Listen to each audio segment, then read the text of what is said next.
develop that confidence of being there, particularly on a job site, and really to figuring out how best to interact with the men who you're working with and who work for you. I have a brown belt in jiu-jitsu, and I threaten their lives. I have to add humor to this. I know that we're here for a very serious discussion, and I don't want to get anybody to get the impression that I take this very, very, very seriously.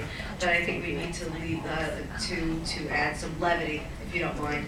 I believe that you cannot demand or command respect. You can't force it out of anyone. But you know when you have it. And I think it's how you behave. I think first and foremost, you have to be prepared when you're on that site. You have to be prepared and never feel intimidated to ask a question about anything in that particular trade, because you can learn from a subcontractor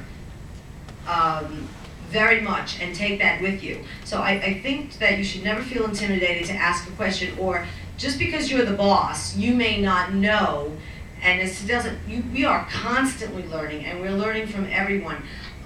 So I think it's how you behave, and I think that respect is a two-way street. I think that I was brought up that no matter if the person fixes your shoes, you should have respect. And I think that it will come back to you, whether it's a man or a female. And I think it's really more about how you behave that will bring it to you.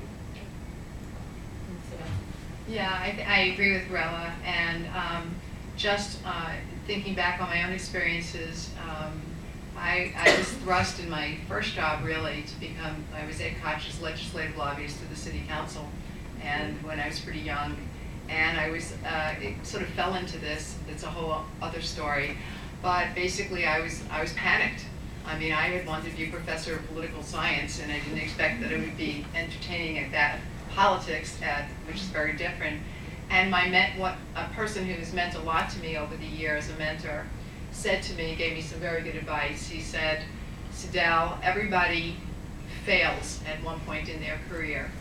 And that if you have been a decent person to everybody, whether they're a big person or a little person, if you've been a decent person, people will rally around you and pick you up.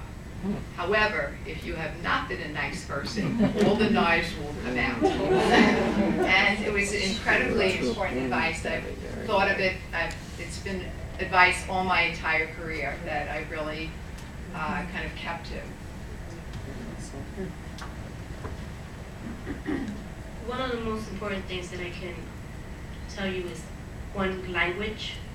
Even though we all speak English, we don't speak the same English, because the contractor speaks one language and the person who's doing the other work on the other side speaks another one. So if the developer is saying, I need to cut plus, but the contractor doesn't understand that, you have to speak each other's language. The other thing is, you have to not pretend to know everything.